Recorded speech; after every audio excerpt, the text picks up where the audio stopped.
루부타기 채널에 오신 것을 환영합니다. 오늘은 토요일입니다. 토요일이고요. 지금 제 베란다 거리대, 그러니까 베란다 안쪽의 온도는 뭐 6도에서 8도로 다양하게 나타나는데 온도계에 따라서 또 조금씩 또 다른 그런 온도차를 나타내고요. 베란다 선반의 높낮이, 맨 그 상단, 중간, 아랫부분 이렇게 온도 차이가 조금씩 있습니다. 지난밤에 저는 다육이들에게 그 베란다 안쪽에 다육이들에게 전체적으로 관수를 한번 다 해줬습니다. 계속해서 그 관수하는 걸 미룰 수가 없기 때문에, 그리고 벌써부터 뭐 절수를 하시거나 그러실 필요는 저는 없다고는 생각하지만요. 어쨌건 밤 기온이 6도 이하로 내려갔을 때는 물을 주는 거에 대해서 좀 조심하셔야 되는 게 사실상 맞습니다. 제가 오늘 그러니까 새벽 하루 일과 중에 가장 추운 날이 6시부터 뭐 7시 사이까지 온도가 제일 많이 떨어져 있거든요. 그 시간에 제 베란다에 나와서 온도를 봤더니 4.8도더라고요. 4.8도. 그러면은 베란다 온도가 4.8도였기 때문에 외부 온도는 뭐 4도 정도 되지 않았을까, 그냥 추측을 한번 해봅니다. 어젯밤에 그 베란다 안쪽에 있는 다육이들은 제가 진짜로 물을 다 먹였어요. 근데 이제 사실 여러분들 물을 너무 오랫동안 안 주다가 다육이들 물을 주면 물이 전체적으로 다 들어가냐? 사실 그렇지 않거든요.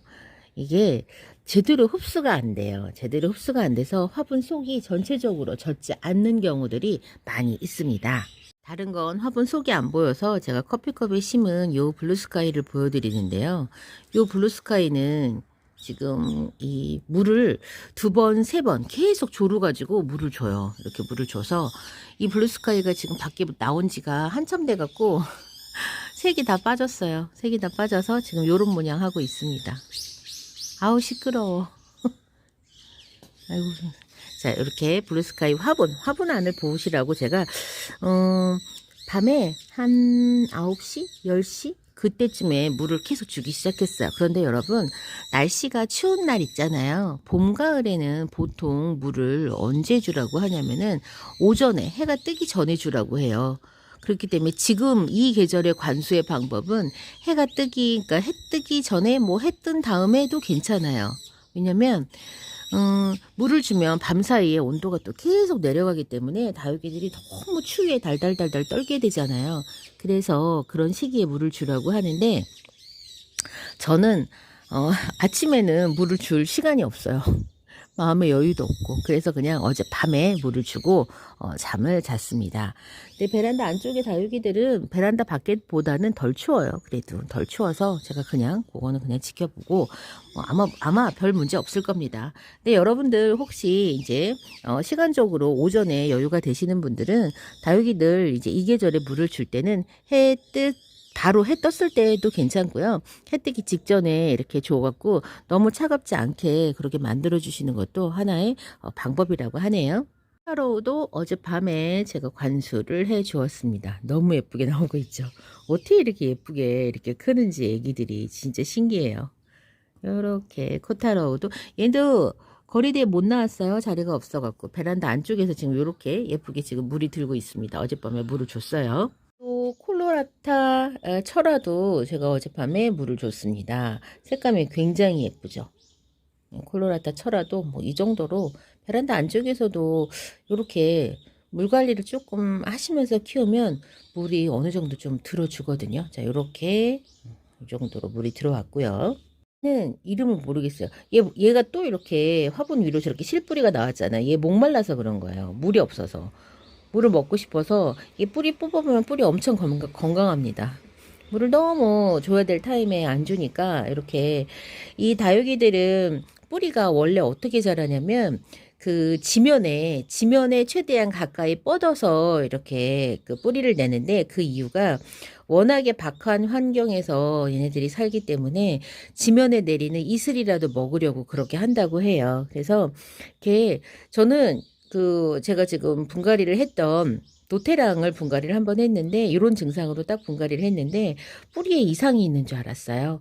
보통 뿌리에 이상이 있을 때 공기뿌리가 생기는데, 얘는 목대가 없기 때문에 공기뿌리가 생길 수가 없잖아요. 그러니까 목대에서 뿌리가 나와갖고 흙으로 안 들어가고 죄다다 이렇게 화분 위로 다 올라와 있는 거예요. 저는 그래서 이게 무슨 문제가 있는 줄 알았어요. 그런데 그게 아니라 뿌리 건강해요. 물을 안 주니까 얘네들이 이슬이라도 먹으려고 진짜 이렇게 했던 것 같아요. 얘도 아마 이제 물을 이제 줬으니까 아마 좀 괜찮아질 거예요. 떼에서 떼어놨던 애기 러블리 로즈들. 세상에 얘네들도 물이 이렇게 들고 있네요. 얘네들도 어젯밤에 물을 줬고요. 여기 보면은 다이소에서 산 그 알갱이 비료 있죠? 여러분들이 관엽식물에 양보하라는 그 알갱이 비료를 이렇게 올려줬어요. 애기들이. 원래 애기들한테 여러분 비료 함부로 쓰시면 안 됩니다. 왜냐면 이게 지금 영양제다 이렇게 하니까 그렇지 비료는 여러분 어떤 게 있냐면 농도가 높으면 삼투압 때문에 뿌리에 있는 수분을 끌어당겨요. 삼투압 작용이 있어서. 그래서 너무 많이 쓰면 안 되고 뿌리 근처에 쓰면 안 되고 어린애들한테는 이런 거 자꾸 많이 쓰시면 안 됩니다. 그래서 멀찌감치 저렇게 천천히 녹으라고 흙에 묻어주지 않고 이렇게 화분위에 올려만 놨는데요. 이런 것들 관찰하시면서 시비를 하셔야 됩니다. 물 줬잖아요. 그 화분이 엄청 차갑고요. 너무 차가워서 손이 막 너무 시려워요. 이거 흑장미예요. 흑장미인데 여러분 어떤가요? 펄감과 저런 금줄 같은 거. 흑장미는 기본적으로 이렇게 전부 다 금줄 같은 그런 느낌이 있어요. 그래서 흑장미를 볼 때 굉장히 설레이는데 이 흑장미의 원래 특징이 그렇습니다.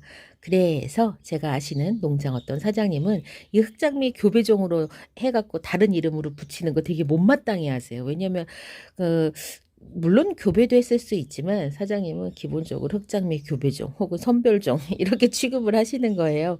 그래서 자 그런 게 있습니다. 그러니까 제가 여러분께 흑장미를 권해드리는 거는 여러분들이 원래 흑장미가 어떤 다육인지를 좀 아시라고 제가 말씀드리는 거예요. 그래서 저는 이제 흑장미를 좋아해서 많이 키웠어요. 흑장미도 작년인가?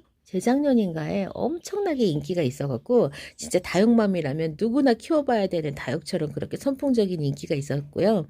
이 흑장미가 가격대가 그렇게 높지 않았어요. 그래갖고 저도 흑장미를 많이 여러 포트 품어서 진짜 키우고 있습니다. 지금도 키우고 있고요.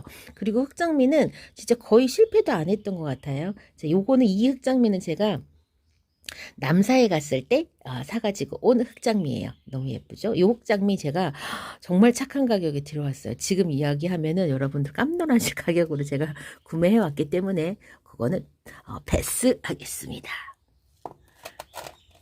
이 다육의 이름이 뭐였을까 궁금했었는데 지금도 사실 모르는데 샤올렌시스인가 싶은 생각이 듭니다. 도대체 다육이를 많이 키워봤지만 뭐 비슷하게 생긴 다육도 있지만 진짜 제가 처음 보는 모습의 그런 다육들도 있거든요. 요 다육의 이름이 뭔지 궁금하네요. 이래서 이름표는 대대로 보존을 해야 됩니다. 나중에 얘가 무명의가 되면은 엄청 답답하거든요. 갖고 막 사진 찍어갖고 이 사람 저 사람한테 물어봅니다. 얘가 뭐 같아? 이렇게요. 요 먼노는 잎이 약간 길쭉하게 그렇게 보이죠? 이 먼노가 원래는 어마어마한 먼노 철화에서 얘네들이 철화가 풀리면서 쌩얼이 됐는데 엄마가 아파갖고 요거를 사장님이 단지 사장님이 몇 개 떼어냈어요. 그런 다음에 이제 모주에서 떼어낸 요 녀석들 키워보라고 저에게 몇 개 주셨는데 그 중에서도 탈락한 애들이 많았어요. 끝까지 그 병이 타고 올라와서 먼노 같은 경우에는 곰팡이병 무름하고는 좀 달라요. 먼노를 무름으로 잃은 적도 있었지만은 곰팡이병을 저는 훨씬 더 많이 알았거든요.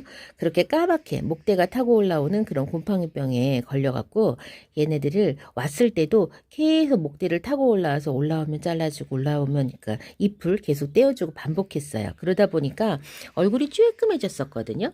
그리고 진짜로 모주까지 다 생장성까지 타고 올라와서 실패한 녀석들도 있었어요.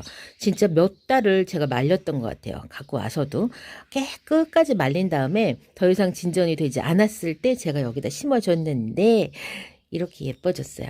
사장님 보고 계신가요? 예쁘죠? 잘 키웠죠? 이제 살 것 같아요. 아마 그러실 거예요. 그렇게 조그만 데다가 화분에다가 그래 심어주면 어떡하냐고. 좀 큰 화분에 심어줘야지. 그쵸? 좀 작죠? 왜냐면 사실 다 성공할까? 그런 생각이 있었어요. 믿음이 없었죠. 그래서 이 화분이 또 죽어서 빠지면 해성해지잖아요. 그래서 제가 그냥 여기다 한꺼번에 다 심어놨는데 아무래도 다 살 것 같아요. 종종 결과도 더 많이 보여드릴게요. 근데 새로 나오는 잎이 짧둥하니 정말 나는 원래 먼노였다 이렇게 나오는 건 너무 신기하지 않나요? 이렇게 신기할 수가 없어요. 예쁩니다. 기분 좋아라. 이 계절이 되니까 햇살이 깊게 높게 이렇게 들어가지고 이 선반이 하나 둘 셋 네 번째 선반인데 여기까지도 해가 드네요. 먼노야 여기에서 이제 물 좀 들어봐라 이렇게 놔둘 겁니다. 오랜만에 베란다 안쪽에 요 원종복랑 금도 보여드려요. 이 원종복랑 금은 제가 작년에 18,000원에 요만한 걸 샀어요. 요것보다 밥이 그렇게 많지도 않았거든요. 그런데 제가 요만큼을 잘랐어요. 그래서 그 자른 모주를 엄마한테 드렸고요. 요거는 상단은 제가 키웠어요. 지금 엄마는 그 잘라낸 그 하단 뿌리에서 이거에 한 3배 정도 키워냈어요. 1년이 조금 넘는 사이에. 저는 이제 요렇게 요 정도 키워냈는데 저희 친정엄마는 진짜 3배로 키워내갖고 며칠 전에 가서 보니까 키핑장에서 보니까 얘네들을 모아갖고 다 합식하셨더라고요. 자, 요렇게 원종복랑 금 손톱 끝이 너무 예쁘죠? 원종복랑 금을 제가 이거를 샀던 거는 방울복랑 금을 키우고 싶은데 제가 방울복랑을 못 키워가지고 방울복랑 금도 금방 실패할 거라고 생각해서 사실 자신감이 없었어요. 그래서 예행 연습처럼 얘를 한번 키워보면 걔도 잘 키울 수 있지 않을까라고 했는데 얘가 엄청 순해갖고 잘 크는 아이더라고요. 그래서 여러분들 요거 하나씩 품으신 다음에 저처럼 적심해갖고 한번 해보세요. 그러면 진짜로 요 아랫부분이 정말 아기를 잘 달아줘서 잘 커요. 기회가 되면 한 번 더 요거 적심해갖고 한번 키워보려고 합니다. 레드탱고예요. 프리티다육에서 10월 1일 날 제가 구매해 왔네요. 레드탱고 요렇게 무늬 들고 있어요. 사실 비슷한 모양의 이름만 다른 다육이들이 많은 것 같아 가지고 많이 헷갈리고 이름 외우기도 힘들고 구별하기도 어려운데 어찌되었든 요거 뭐 선별을 했든 뭐 교배를 했든 뭐 이유가 있겠죠. 이름을 처음 만든 분이 어떤 기준으로 만들었는지 안다면 참 좋겠지만 아마 그것도 영업 비밀일 거예요. 이걸 만들어내는 농장에서 솔직히 그 농장 있잖아요. 이런 소매를 하는 농장에도 절대 알려주지 않아요. 그렇습니다. 그런 비밀이 있습니다. 요 레드탱고 뒷모습이 인상적이고 약간의 각진 모습이 있네요. 레드탱고가 아침 햇살에 요렇게 예쁩니다. 잎꽂이는 누구 잎꽂인지 이제 기억이 안 나요.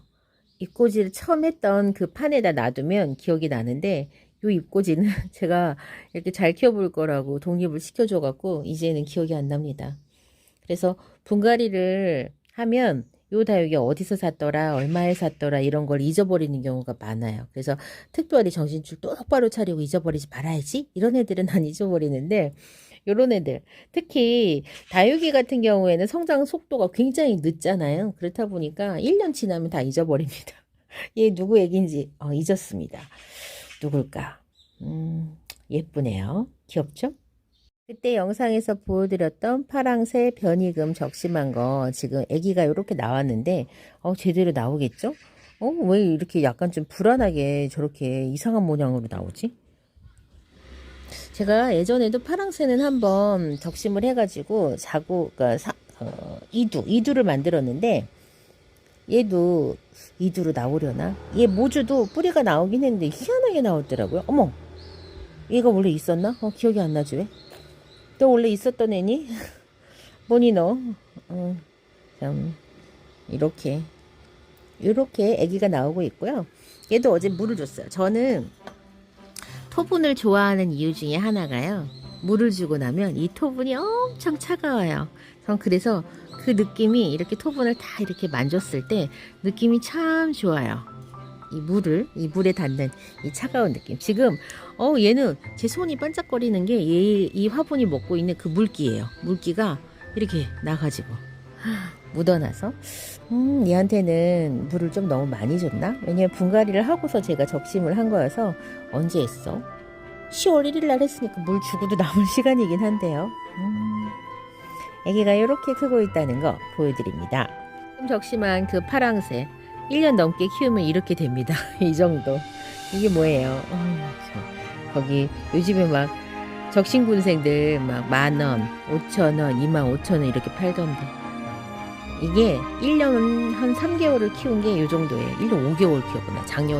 작년 5월에 했으니까. 적심해갖고 이렇게 쌍도로 키워냈습니다. 이 계절 베란다 안쪽에 다육이들 물 주는 방법 이야기하다가 물 준 다육이들 하나하나 괜찮나 아직은 좀 일러요. 며칠 지켜봐야 됩니다. 물 반응을 하는지 혹은 탈난 녀석은 없는지 살펴봐야 되는데 제가 그러다가 다육이 하나하나 또 압박 면접을 했네요. 토요일 오전 기분 좋은 오늘 여러분들 행복한 날 되시기 바랍니다. 저는 다음 시간에 다시 찾아뵐게요. 그럼 안녕히 계세요.